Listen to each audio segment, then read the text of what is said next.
नमस्ते बच्चों। आज हम एक नया पाठ देखेंगे।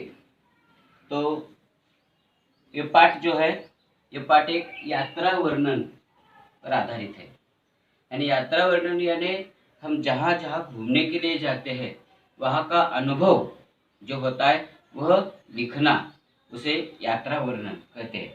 तो आज जो पाठ है यह गोवा जैसे मैंने देखा। यानी गोवा आपको मालूम है, गोवा एक पर्यटन स्थल है। गोवा हमारे भारत देश के पश्चिम तट पर और महाराष्ट्र के उत्तर दिशा में स्थापित एक छोटा सा राज्य गोवा है। गोवा को पर्यटकों का स्वर्ग भी कहा जाता है। यानी ऐसा गोवा जो है, इस गोवे की सफर यात्रा लेखक विनय शर्मा जी ने की है और उस यात्रा का जो उन्हें अनुभव मिला है, जो अनुभव उनका है, यह अनुभव उन्होंने आपके साथ शेयर किया है, कथन किया है। तो पहले हम इस पाठ के लेखक जो है विनय शर्मा जी, उनका परिचय देखेंगे। तो उनका जन्म मध्य प्रदेश के उज्जैन में 1973 में हुआ है और अनुभवों पर आधारित लेखन वे करते हैं। मैंने आपको कहा कि यात्रा वर्णन, यात्रा सफर करते वक्त जो हमें अनुभव होता है इसका वर्णन करना यह लेखक की खासियत है। उनकी रचना पत्र पत्रिकाओं में नियमित छपी जाती है। जो कोई हिंदी में उनकी रचना होती है, ये वर्तमान पत्र हो या मासिक हो या वार्षिक अंक हो, ऐसे में उनकी छपी जाती है। तो यात्रा वृत्तांत लिखना यह उनकी पसंद की विधा है। हर एक लेखक का एक कोई न कोई तो खासियत होती है। तो उनकी खासियत है यात्रा वर्णन लिखना, वृत्तांत लिखना। साथ ही साथ व्यंग और ललित निबंध भी वे लिखते हैं, उन्होंने लिखे हैं। व्यंग निबंध यानी कोई किसी बात पर व्यंगात्मक टीकात्मक लिखन करना, और ललित यानी छोटा सा निबंध होता है, ऐसे निबंध लिखना उनकी एक खासियत है। तो उनकी जो आज तक की रचनाएं हैं, कृतियां हैं, उस कृतियों के बारे में मैं आपको थोड़ा सा परिचय करवाता हूँ। आनंद का उद्गम अमरकंटक, ये उनका ललित निबंध है। उसके बाद चित्र की परीक्षा व्यंग्य लेखन है। अमरनाथ यात्रा, प्रकृति के बीच, कोयम्बतूर के कुछ दिन, ये उनका यात्रा वर्णन है। कोयम्बतूर के कुछ दिन यानी कोयम्बतूर की भी यात्रा उन्होंने की है, वहाँ कई दिन उन्होंने बिताए हैं, इसका भी उन्होंने इसमें वर्णन किया है।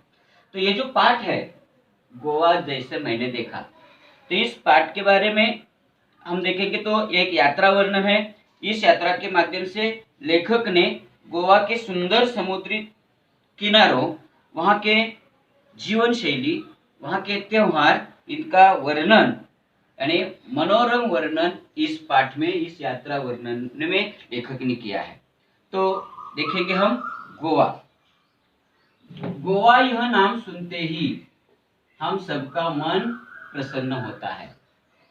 तो गोवा यह नाम सुनते ही सभी का मन तरंगायित हो जाता है, तरंगायित हो उठता है। और क्यों भी ना हो, गोवा ही नाम सुनते ही हमारा मन तरंगायित क्यों ना हो, क्योंकि यहाँ की प्रकृति, आबोहवा और जीवन शैली का आकर्षण ही ऐसा ही है जो पर्यटकों को अपनी ओर खींचता है, खींच लेता है। इसी कारण गोवा यह नाम सुनते ही हमारा मन प्रसन्न होता है।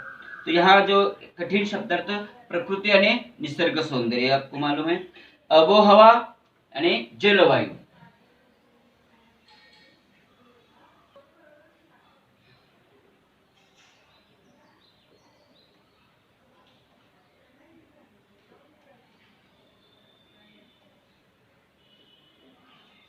ह्यूमैनिटी यानी आबोहवा, आबोहवा यानी जलवायु।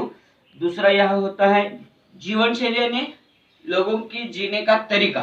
हर एक लोगों का अपना अपना एक तरीका अलग होता है जीवन शैली। तुम्हारी जीवन शैली अलग है, मेरी जीवन शैली अलग है। हर एक राष्ट्र की, हर एक देश की अपने अपने प्रकृति के अनुसार वहाँ की जीवन शैली होती है। तो वहाँ गोवा के लोगों की भी जीवन शैली अलग अलग है। तो यहाँ एक मुहावरा हमें दिखाई देता है। मुहावरा है, तरंगायित होना। तरंगायित होना का अर्थ है प्रसन्न होना, खुश होना।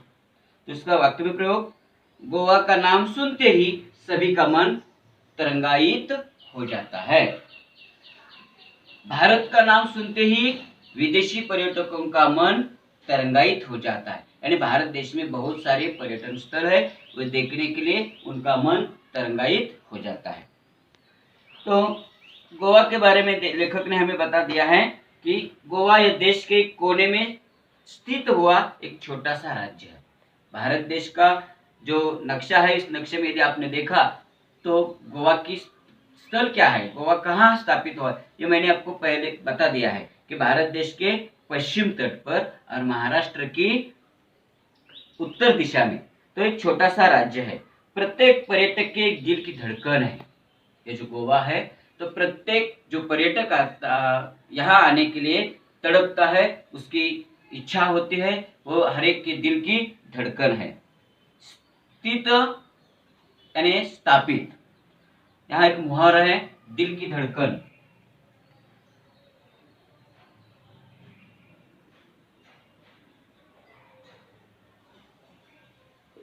दिल की धड़कन है प्यारा, प्रिय, अति प्रिय। तो भारत देश हमारे दिल की धड़कन है। गोवा विदेशी पर्यटकों के लिए दिल की धड़कन है। भारत की सफर विदेश पर्यटकों के लिए एक दिल की धड़कन है। इसी तरह इस मुहावरे का वाक्य में प्रयोग कर सकते हैं। तो ये जो गोवा इस सफर का जो अनुभव किया है लेखक ने, तो अकेले लेखक नहीं गए थे, तो उनके साथ उनकी साड़ू यानी लेखक इंदौर से और उनके साड़ू जो है खंडवा से गोवा की सफर के लिए जाते हैं। तो गोवा का जो यात्रा का अनुभव लेखक को हुआ है, यह कथन किया है। गोवा की यात्रा का अनुभव, लेखक और उनके साड़ू का परिवार दोनों मिलकर 23 नवंबर को गोवा एक्सप्रेस से यानी इंदौर से गोवा एक्सप्रेस, एक ट्रेन का नाम है गोवा एक्सप्रेस। जिस तरह महालक्ष्मी है, महाराष्ट्र एक्सप्रेस है, कोयना एक्सप्रेस है, उसी तरह एक ट्रेन का नाम है तो गोवा एक्सप्रेस। दिल्ली से वे गोवा एक्सप्रेस से दिल्ली लेखक अपने मेहमानों के साथ, अपने साड़ू के साथ दिल्ली गोवा एक्सप्रेस से मडगांव पहुंचे। और मडगांव पहुंचने के बाद रेल मडगांव पहुंचते हैं तो रेलवे स्टेशन पर सुबह होते है, सुबह का उजास है, यानी रात का उनका प्रवास था। जब मडगांव पहुंची ट्रेन तब उजास हो गया। उजास यानी प्रातः काल, सुबह होती है। तो रेलवे स्टेशन का दृश्य आपको मालूम है, बस स्टेशन का आपको दृश्य मालूम है, वहाँ क्या क्या होता है। जब हम रेलवे स्टेशन पर उतरते हैं तो हमें हर एक प्रकार के वहाँ लोग दिखाई देते, कोई टांगे वाला हो, कोई टैक्सी वाला हो, कोई रिक्शा वाला हो, ऐसा दृश्य हमें दिखाई देता है। और वह अपने ओर ग्राहक को आकर्षित करता है, कोई हॉर्न बजाता है, कोई आवाज देता है। तो उसी तरह मडगांव स्टेशन पर पहुंचते ही लेखक वहां से एक हॉर्न बजाकर एक टैक्सी वाले ने उन्हें, उनका ध्यान टैक्सी वाले ने अपने तरफ आकर्षित किया और लेखक और उसके परिवार, साथ ही साथ उनके साड़ू का परिवार उस टैक्सी में बैठ गए और जल्दी से उन्होंने जो एक होटल बुक किया था, रिसोर्ट्स, तो उस होटल पर पहुंच गए। तो टैक्सी जा रही थी, टैक्सी एक पतली सड़क पर दौड़ पड़ी। हवा शीतल थी, शीतल हवा के झोंके से मन प्रसन्न हो रहा था लेखक का। लेखक ने हमें बता दिया, टैक्सी में परिवार के साथ बैठ गए और टैक्सी अपनी सड़क से जा रही थी। तो सड़क पतली थी, पतली यानी छोटी सी, ऐसी सड़क से टैक्सी जा रही थी और हवा शीतल थी। शीतल हवा के झोंके से मन प्रसन्न हो गया और यात्रा की सारी थकान मिट गई। यानी रात भर लेखक ने यात्रा की थी, प्रवास किया था, तो इस शीतल हवा के स्पर्श से उनकी थकान दूर हो गई है। थकान मिट गई। मैं यानी लेखक सोचने लगे, मैंने सोचा कि पर्यटन का भी अपना आनंद होता है। हर एक को पर्यटक का आनंद होता है। जो हम सफर करते हैं, यात्रा करते हैं, तो उसका आनंद हर एक का अलग अलग होता है। तो लेखक ने सोचा है कि पर्यटन का आनंद भी एक अलग आनंद होता है। जब हम जीवन की कई सारी समस्याओं से जूझ रहे हो तो उसे निजात पाने का सबसे अच्छा तरीका पर्यटन है। लेखक ने हमें जीवन में सबसे अच्छा आनंद पाने का एक तरीका बताया है और वही तरीका है पर्यटन। तो लेखक कहते हैं कि जीवन में निजात पाने का सबसे अच्छा तरीका एक पर्यटन है। बदले हुए वातावरण के कारण मन तरोताज होता है। पर्यटन से लाभ क्या होता है, लेखक ने बता दिया। जब हम यात्रा करते हैं, जब हम कोई सफर करते हैं, तो हमारा मन क्या होता है, तरोताज होता है। तरोताज यानी प्रसन्न होता है। मन तरोताज होता है तथा शरीर को कुछ समय के लिए आराम मिलता है। यानी काम से हमें छुट्टी मिलती है तो शरीर को आराम होता है। ऐसा लेखक ने हमें बता दिया। तो यहाँ कठिन शब्द जो है निजात यानी उपाय, निजात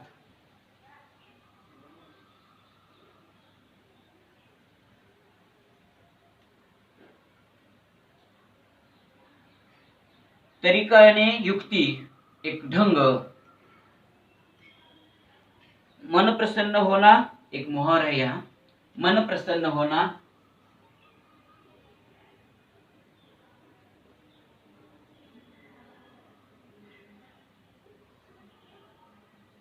खुश होना, आनंद होना। तो वाक्य में प्रयोग, गोवा का सौंदर्य देखकर मेरा मन प्रसन्न हुआ। शीतल हवा के झोंके से मेरा मन प्रसन्न हुआ। इस तरह आप भी उपयोग कर सकते हैं। अब लेखक ने गोवा पहुंचे हैं और गोवा का अनुभव जो लेखक ने देखा है वह गोवा वो हमें बता दिया है। तो लेखक हमें बेलानियम रिसोर्ट के बारे में बताते हैं।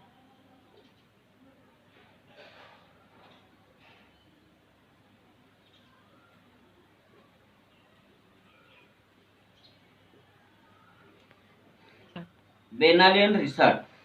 कुछ देर बाद यानी टैक्सी का प्रवास लेखक का शुरू हुआ मडगांव से। कुछ देर के बाद मडगांव से 5 किलोमीटर दूरी पर दक्षिण स्थित कस्बा बेनालियम नामक एक रिसोर्ट है। यानी मडगांव स्टेशन से 5 किलोमीटर दूरी पर एक रिसोर्ट है जहां लेखक ने पहले से ही बुकिंग किया था ठहरने के लिए। तो वहां टैक्सी पहुंच गई। एक रिसोर्ट में रुके और औपचारिक खाना पूर्ति कर आराम करने के इरादे अपने अपने सीट में गए। टैक्सी से उतर गए और जो रूम बुक की थी उस रूम में उनके परिवार पहुंच गए। थोड़ा सा खाना पूर्ति यानी थोड़ा सा खाना, औपचारिकता से, पेट भर नहीं खाना, औपचारिकता से खाना। तो थोड़ा सा लेखक ने और उनके परिवार ने खाना खा लिया है और आराम करने के लिए अपने अपने सीट में गए हैं। तो यहाँ खाना पूर्ति यानी औपचारिकता से खाना। रिसोर्ट यानी होटल। होटल में फर्क होता है बच्चों। आप छोटे छोटे देहात में, गांव में देखते हैं तो अलग होटल होता है, शहर में थोड़ा सा अलग होटल होता है। और पर्यटन जहाँ होता है वहाँ का होटल अलग होता है। वह सारी सुविधा मौजूद होती है, इसलिए उन्हें रिसोर्ट कहा जाता है। जैसे कि ताजमहल, ताज होटल है, पंचतारांकित होटल है, उसी तरह के होटल को रिसोर्ट कहा जाता है। तो ऐसे होटल में उन्होंने अपना एक कमरा बुक किया था। तो यह लेखक आगे चलकर गोवा की कोई खास बातें हमें बताते हैं।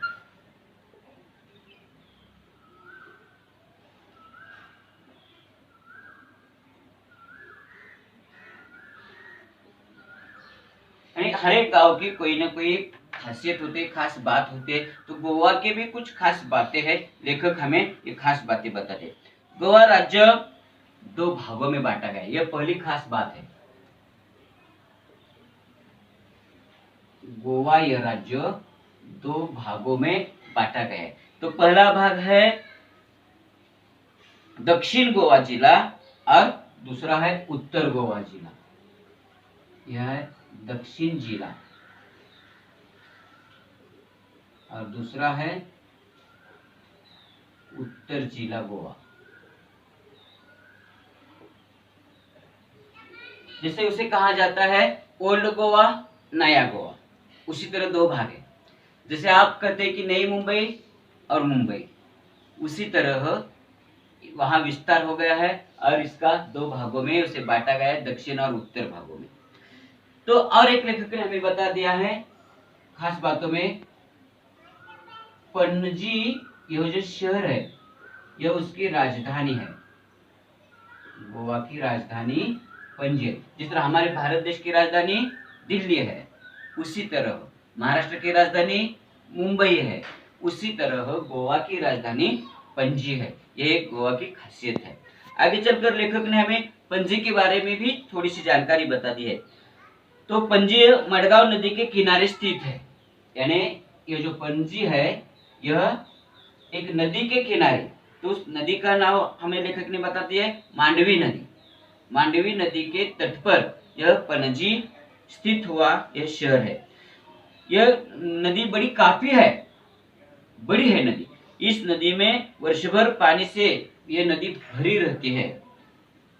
समुद्र इलाके के कारण यह मौसम, यानी समुद्र के किनारे, समुद्र के पास यह नदी है, और यहाँ का जो मौसम है प्रायः उमस तथा हवा में नमी होती है।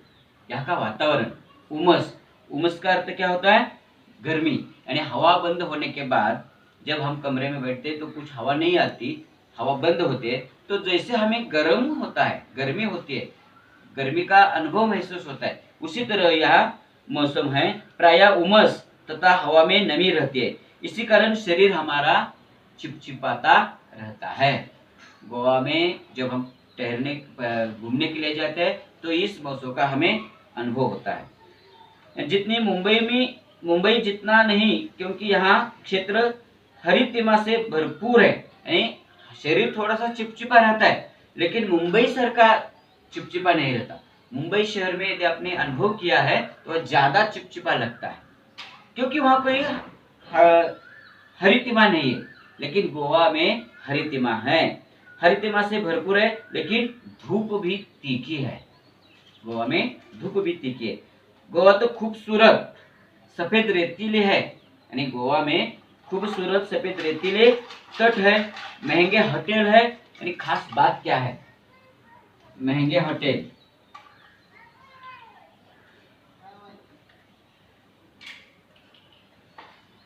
यह गोवा की खासियत है। महंगे होटल, सफेद रेतीले तट और खास जीवन शैली के लिए जाना जाता है। यह अपने सांस्कृतिक विरासत में समेट हुए है, यानी इतना सारा होते भी सांस्कृतिक विरासत, उसे वह समेटा हुआ शहर है। सांस्कृतिक विरासत, विरासत का अर्थ होता है यार हमारे उत्तराधिकार में जो मिला होता है उसे हम विरासत कहते हैं, चाहे वो धन हो, दौलत हो या कोई संस्कृति हो, हमें अपनी विरासत से मिली है, यानी उत्तराधिकारों से हमें मिली है। ऐसी एक संस्कृति यह है। पूर्वज। तो गोवा में लेखक ठहरे हैं और शाम के वक्त लेखक घूमने के लिए बाहर जाते हैं, यानी गोवा की शाम। शाम का दृश्य, शाम का वर्णन लेखक ने हमें बता दिया है। गोवा की शाम यानी सायंकाल का वर्णन लेखक ने किया है। बेनालियम बीच खूबसूरत शीत जगह है। लेखक यहाँ एक बीच पर जाते हैं, उस बीच का नाम है बेनालियम बीच।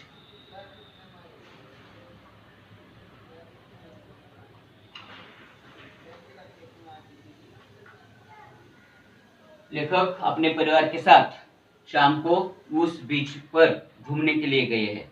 खूबसूरत तथा शांत जगह है। दिन भर की थकान तथा उमस भरी गर्मी के बाद शाम को बीच पर जाना ही पड़ता है। लेखक क्या कहते हैं, हमारा दिन भर की थकान यदि आपको भगानी है, थकान दूर करनी है, तो हमें होटल में, रिसोर्ट में बैठकर ये थकान दूर नहीं होती, तो इसीलिए हमें इस बीच पर जाना पड़ता है, बेनालियम बीच पर जाना ही पड़ता है।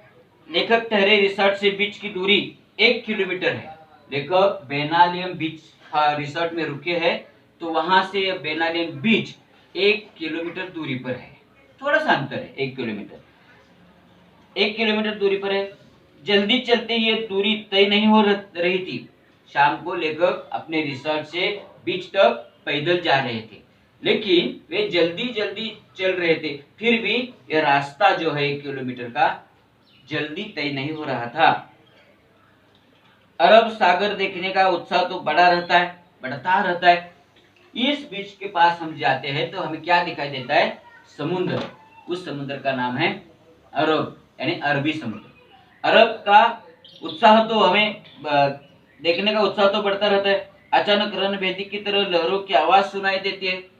जैसे जैसे हम उस समुद्र के नजदीक जाते हैं, वैसे वैसे हमें समुद्र की लहरों की आवाज सुनाई देती है, और यह आवाज गगन भेदी जैसी है। तो लहरों की आवाज सुनाई देती है। लेखक का परिवार दौड़ पड़ा, सड़क पीछे छूट गई थी, यानी सब बड़े उत्साह के साथ उस रेती से दौड़ रहे थे। सड़क पीछे पीछे छूट जा रही थी, उनका बेनीलाम रिसर्च पीछे पीछे जा रहा था, छूट रहा था, और आगे आगे समुद्र के पास वे नजदीक ही जा रहे थे। फिर भी क्या होता है, पर रेती से दौड़ना मुश्किल हो रहा था। यानी उस रेती से दौड़ना, जिस तरह हमें मिट्टी में चलने के लिए तकलीफ होती है, उसी तरह उस समुद्र के तट पर जो रेती है, इस रेती पर चलने के लिए थोड़ी मुश्किल होती है। मुश्किल हो रहा था। धसे पैरों को पूरी ताकत से उठा उठा कर भागना पड़ता है, यानी अपने पैर उस रेती में घुसते हैं और उसे फिर उठाना पड़ता है और दौड़ना पड़ता है। यह बड़ी तकलीफ होती है। लेखक भाग रहे थे। सुंदर समुद्र देखकर लेखक जहां लिपट गए। लेखक दौड़ते दौड़ते समुद्र के पास जाते हैं और उन्होंने सुंदर समुद्र देखा तो वे इस रेती में लिपट गए। यानी थके हुए थे तो आराम के लिए वे लिपट गए। बच्चों रेती का घर बनाने में जुट गए और बच्चे लोग आनंद उठाने लगे, खेलने लगे उस रेती के साथ। तो कोई उनके बच्चे घर बना रहा था रेती से, तो क्या होता है, लहरें उनका घर तोड़ देती थी। समुद्र की लहरें किनारे तट पर आती है तो बना हुआ घर तोड़ देती है, गिरा देते तो बच्चे लोग दूसरा घर बनाते, तो दूसरी लहर आती है फिर घर तोड़ देती है। दूसरी लहर आने से पहले फिर नया घर बनाया, फिर वो टूट जाता है, फिर नया घर बनाने में बच्चे जुट जाते हैं। यानी यहाँ अनुभव ऐसा होता है, यह अनुभव जो है सभी पर्यटकों को होता है, सिर्फ लेखक के लिए अनुभव नहीं है। इस समुद्र के तट पर जो पर्यटक आए हैं उन सभी पर्यटकों को यही अनुभव होता है। तो लेखक ने बच्चों से ये सीखा, यानी लहर उनका घर तोड़ती है, फिर बच्चे घर बनाने में जुट जाते हैं। इससे लेखक, इन बच्चों के अनुभव से लेखक ने सीखा है, क्या सीखा है? जीवन में आशावादी होना चाहिए। नहीं तो हम क्या करते हैं, एक काम करते हैं, ये काम पूरा नहीं हुआ, हम निराश हो गए तो ये प्रयत्न हम छोड़ देते हैं। लेकिन बच्चों ने ऐसा नहीं किया। एक बार घर बनाया, लहरों ने तोड़ दिया, फिर बनाया, फिर तोड़ दिया, यानी बच्चे आशावादी बन गए। तो लेखक ने भी यह सीखा कि हमें जीवन में आशावादी बनना चाहिए। आशावादी हो तो कोई काम असंभव नहीं है अपने जीवन में। यदि हम आशावादी बने तो हमारा काम कोई असंभव नहीं है, हमें आशावादी ही होना चाहिए। लेखक परिवार के साथ शाम घराने पर किनारे पर बैठ गए। हर लहर कह रही है, यानी लेखक शाम के वक्त समुद्र के तट पर बैठे हैं और लहरें को देख रहे थे, तो हर एक लहर लेखक को बता रही थी। क्या बता रही थी? बनने के बाद मिटना यह नियति का नियम है। यानी लहर क्या करती थी? लहर समुद्र के पास किनारे के तट पर आती थी। जब आती थी तो बड़ी उमंग से, उत्साह के साथ आती थी, लेकिन जब किनारे पर धड़क जाती तब उसकी हार हो जाती थी और वो फिर समुद्र में मिट जाती थी। इसीलिए उस लहर ने भी लेखक को सिखाया है, बनने के बाद मिटना यह नीति का नियम है और यही जीवन का सत्य भी है। जो हम बनाते हैं ये कभी न कभी तो नष्ट होता ही है। अब लेखक ने हमें एक मजेदार दृश्य का वर्णन बताया है।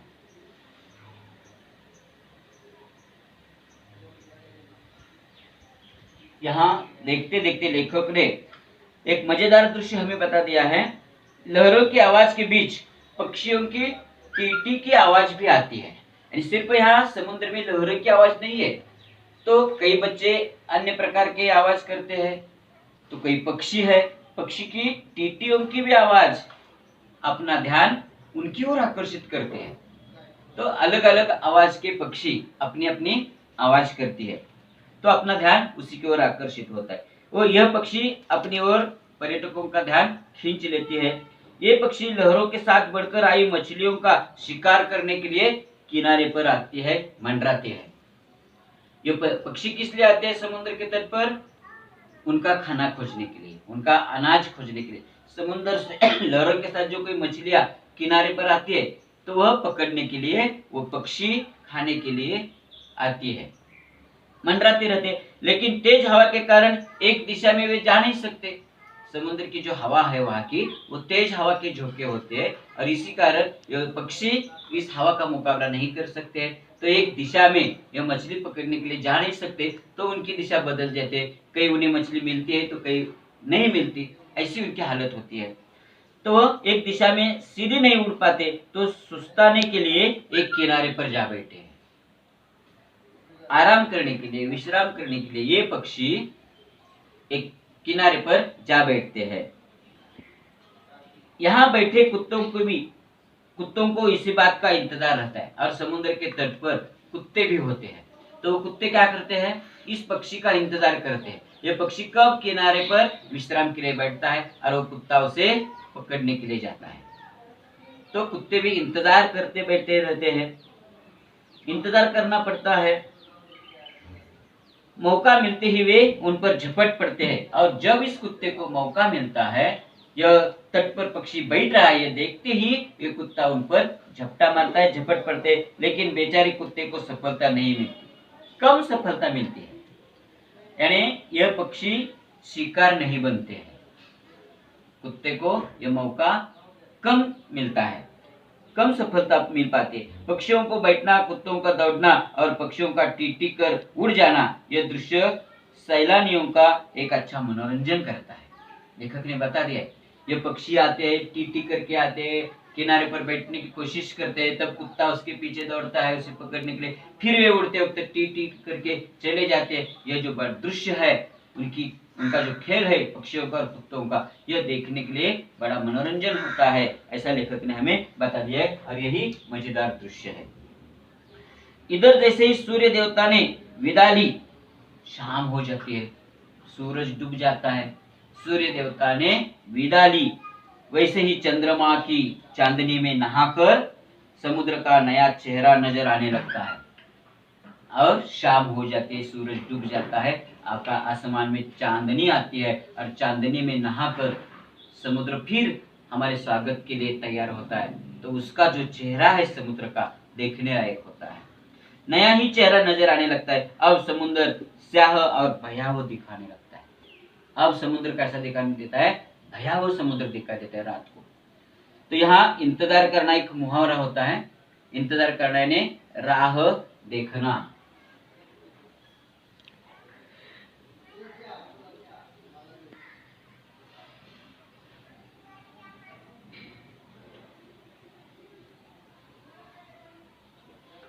वाक्य में प्रयोग, बच्चे लॉकडाउन समाप्त होने का इंतजार कर रहे थे। लॉकडाउन के कारण वे थक गए थे, और लॉकडाउन कब समाप्त होता है यह इंतजार कर रहे थे। शेर अपनी शिकार का इंतजार करता है। तो इसी तरह आप भी वाक्य में प्रयोग कर सकते हैं। अब दूसरा वाक्य प्रयोग है झपट पड़ना।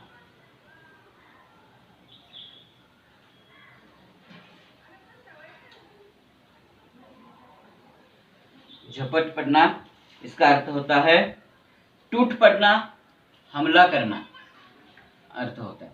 तो वाक्य में प्रयोग, भारतीय सेना शत्रु सेना पर झपट पड़ी।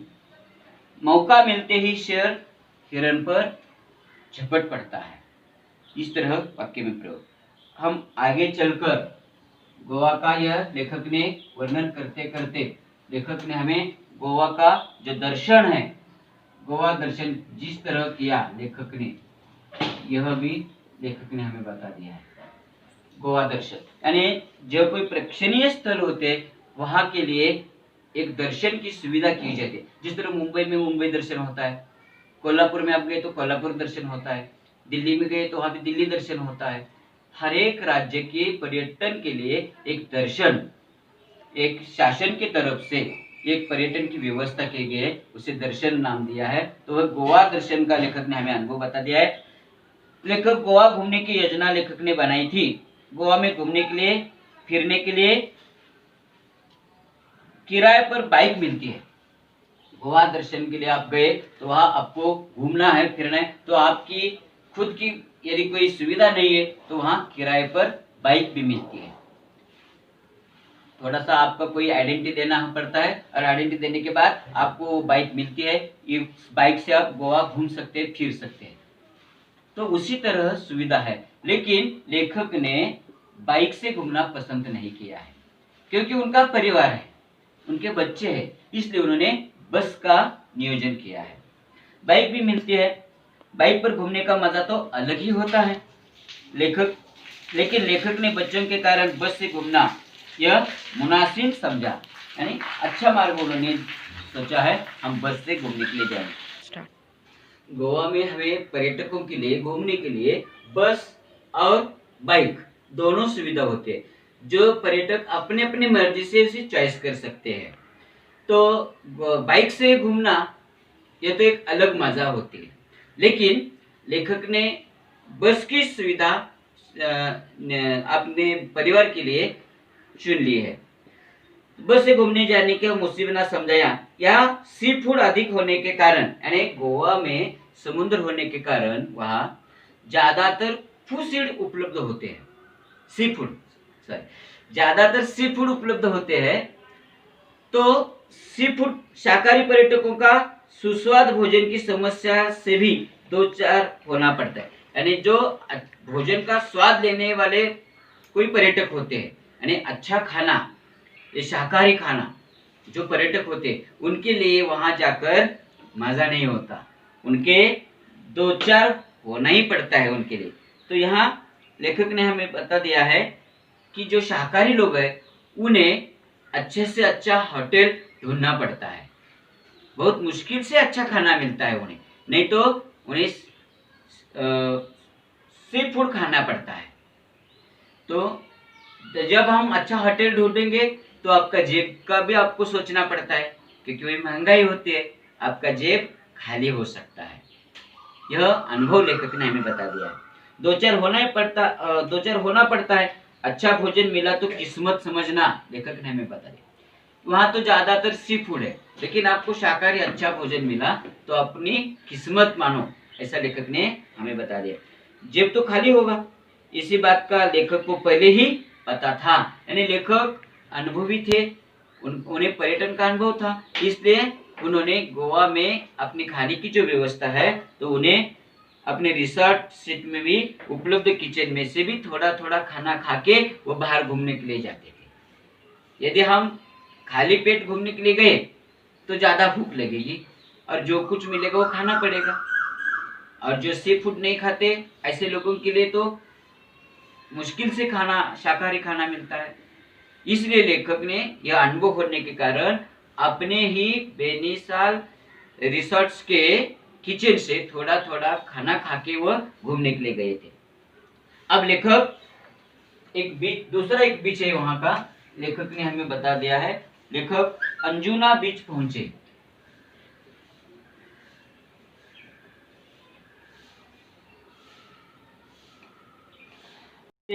तो गोवा में छोटे बड़े मिलकर 40 बीच है, बहुत बीच है गोवा में, लेकिन उसमें से मशहूर जो बीच है लेखक ने हमें बता दिया है, वो बेसिनार बीच है, अब अंजुना बीच है।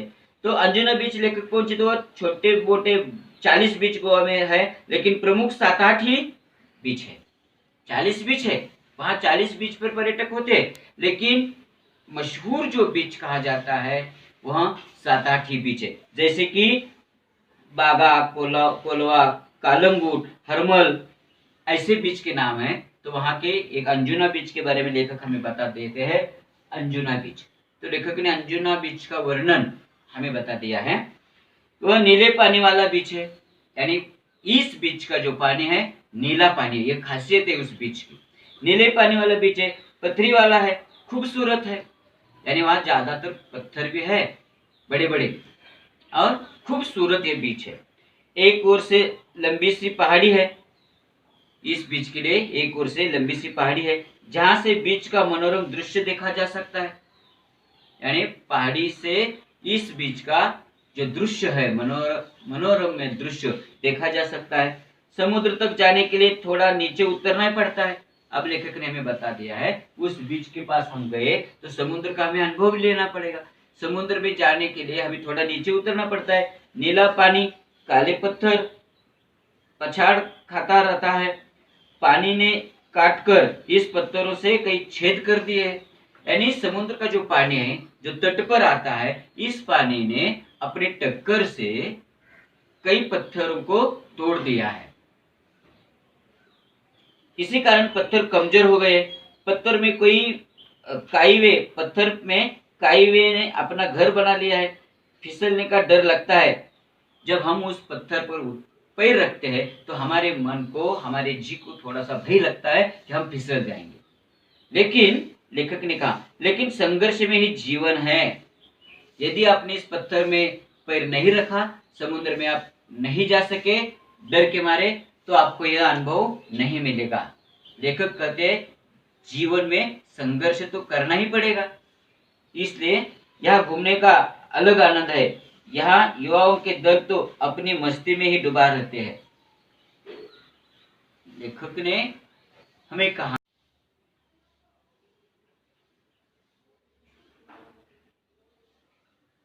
युवाओं का दल तो अपनी मस्ती में डूबा रहता है।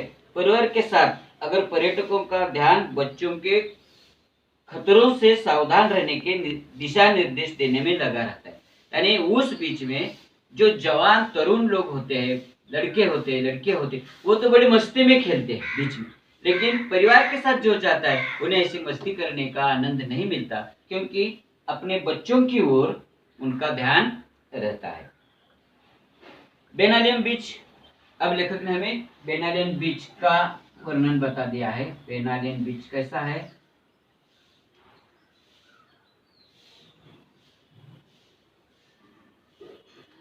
लेखक ने हमें बता दिया बेनालियन बीच रेतीला है, उथला है, मछुआरों की पहली पसंद बेनालियन बीच को होती है। यानी गोवा में मछुआरों ज्यादा होते हैं, उनकी ज्यादा पसंद उस बीच को है। सुबह सुबह बड़ी मात्रा में मछलियां पकड़ी जाती है। यहाँ बेनालियन बीच में क्या है? उथला है, यहाँ रेतीला ये बीच है। मछुआरों की पहली पसंद उस बीच के लिए है क्योंकि यहाँ ज्यादा मछलियां है। सुबह सुबह यहाँ मछली पकड़ी जाती है। बड़े मजे की बात यह है, लेखक ने हमें बता दिया है इस बेनीलान बीच की, यहाँ की जो मछलियां पकड़ी जाती है वो मार्केट में नहीं भेजी जाती। यह मजे की बात है। वहाँ खुद लोगों को मिलती है। मार्केट से जाकर लाना ये तो बात अलग है, लेकिन ताजी मछली जो मिलती है वो इस बीच पर मिलती है। इसलिए लेखक ने कहा है ये तो बड़ी मजे की बात है। यहाँ की मछलियां स्थानीय बाजार में बेची जाती है, मार्केट में नहीं बेची जाती है, निर्यात नहीं की जाती है। अब दूसरा जो बीच है अंजुना बीच, इसके बारे में लेखक ने हमें बता दिया। बेमिनाल बीच के विपरीत अंजुना बीच है। यह गहरा है, नीला पानी वाला है, यह बॉलीवुड की पहली पसंद है। इसे मछुआरों की पसंद है और इन्हें बॉलीवुड वालों की पसंद है। ज्यादा लोग यानी हीरो हीरोइन जिसे हम कहते हैं ना, एक्टर, वे ज्यादा इस बीच को पसंद करते। वहाँ कई फिल्मों का शूटिंग भी हुआ है इस बीच पर। दोनों बीच व्यावसायिक है, पर मूल अंतर व्यवसाय की प्रकृति का है। वहाँ का जो वातावरण है इसका फर्क है दोनों में। अब लेखक ने पणजी शहर का वर्णन बता दिया, जो राजधानी है ना गोवा की। इस पणजी का वर्णन लेखक ने हमें बता दिया है। घूम फिरकर शाम को लेखक कलिंगुड बीच पर पहुंचे। तीसरा बीच एक है कलिंगुड बीच, गोवा के 7-8 बीच तो मशहूर है। लेखक ने 2 बीच के बारे में हमें बता दिया। अब तीसरा बीच है कलिंगुड बीच, यह पणजी शहर में है। काली रेतीला है, वहां की रेती काली है। गोवा का सबसे लंबा बीच है, उसकी लंबाई 3 से 4 किलोमीटर यह लंबाई है। बहुत संख्या से पर्यटक यहाँ आते हैं। इसी कारण स्थानीय लोगों का व्यवसाय केंद्र भी यह बना हुआ है। पणजी शहर बहुत सारे लोगों का स्थानीय व्यवसायिक केंद्र बना है। यहाँ कई प्रकार के वाटर स्पोर्ट्स भी है, यानी जिसे हम वाटर पार्क बोलते हैं, ऐसे वाटर स्पोर्ट भी वहाँ ज्यादा है। यहाँ कुछ हैरत अंगेज है। हैरत अंगेज यानी हमारी देखभाल करने वाले, जब हम वाटर पार्क में खेलते हैं ना, तो हमें देखभाल करने के लिए वहाँ लोग होते हैं, उन्हें हैरत अंगेज कहा जाता है, जिन्हें देखते ही आनंद आता है। अपनी रुचि के अनुसार हाथ आजमा सकते हैं। यानी लेखक ने हमें बता दिया उस वाटर पार्क में अपने मर्जी के अनुसार आप हिस्सा ले सकते हैं, कोई भी खेल खेल सकते हैं। लेखक ने भी कई खेलों में हिस्सा लिया है, लेकिन पैराग्लाइडिंग में सबसे अधिक रोमांच लेखक को लगा है। उस वाटर स्पोर्ट में पैराग्लाइडिंग जो बहुत सारे खेल है, लेकिन लेखक ने पैराग्लाइडिंग इस खेल में हिस्सा लिया है। पैराग्लाइडिंग तो ऊंचाई से अथाह जल राशि को देखना जितना विस्मयकारी है, उतना ही भयावह भी है। लेखक ने हमें पैराग्लाइडिंग के बारे में बता दिया। ऊंचाई से जितना हमें अच्छा दिखाई देता है, उतना भयानक भी दिखाई देता है। दूर दूर तक पानी ही पानी दिखाई देता है, तेज हवा दिखाई देते, और दोनों यानी लेखक और लेखक की पत्नी दोनों ने पैराग्लाइडिंग किया है। तो लेखक ने कहा कि मुझे एक बात का बहुत खुशी भी हुई और एक बात का दुख भी हुआ।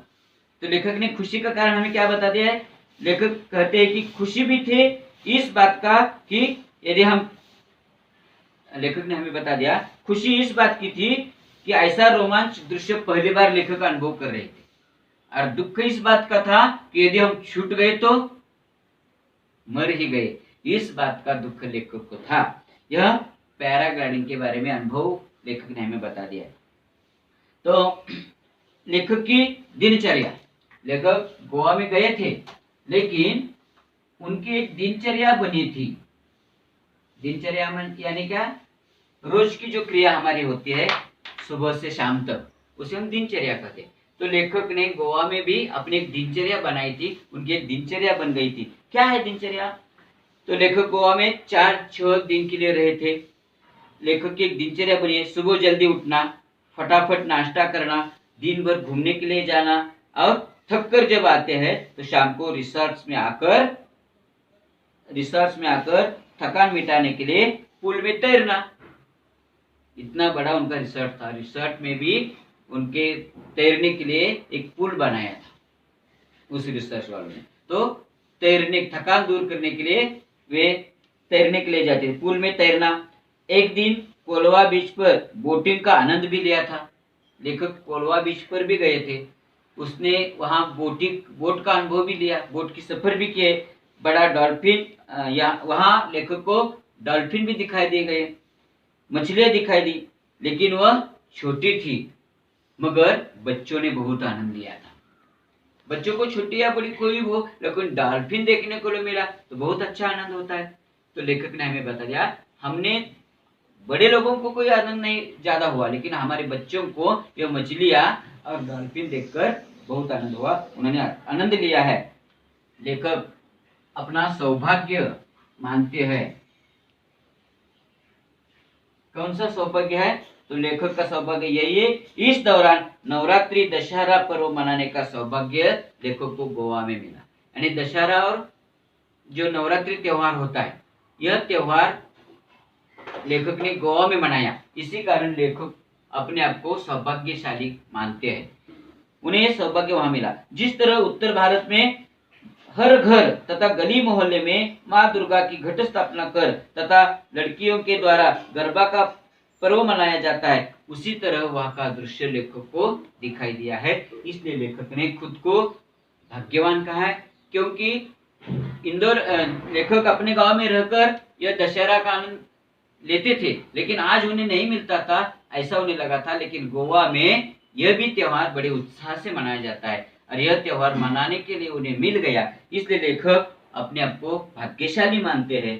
रावण का पुतला नहीं जलाया जाता है, लोग सुबह से अपने अपने वाहनों की सफाई करते हैं, दशहरे के दिन वहाँ गोवा की संस्कृति क्या है, तो वहाँ रावण का पुतला नहीं जलाया जाता। लोग अपने अपने वाहन सुबह से साफ करते हैं, उनकी पूजा करते हैं। शाम को भगवान की एक पालकी मंदिर ले जाती है। इसके बाद एक विशेष पेड़ की पत्तियां तोड़कर लोगों एक दूसरे को बांटते। जैसे हम आपट्याचं पान म्हणतो आपण दसऱ्याला, ती मराठीमध्ये म्हणतात सोनं घ्या सोन्यासारखं राहा. ती पानं वाटतो आपण छोटी छोटी, जी की हृदयाच्या आकाराची पानं असतात. ती दोन पानं एकत्र जोडलेली असतात, त्याचा अर्थ एकमेकाचं हृदय आपण जोडतो. तशा प्रकारे वहां एक पेड़ की पत्तियां भी बांटी जाती है। इसके बाद एक विशेष पेड़ की पत्तियां तोड़कर लोग एक दूसरे को देते हैं, बांटते हैं और बधाई देते हैं। सब अपनी अपनी सांस्कृतिक परंपरा है सगळ्यांची, तिथं एक आपल्या आपल्या संस्कृती पद्धतीने ते लोग वागत असतात. अब लेखक का विचार संदेश क्या है इस सफर का, तो लेखक ने हमें संदेश दिया है, विचार दिया है।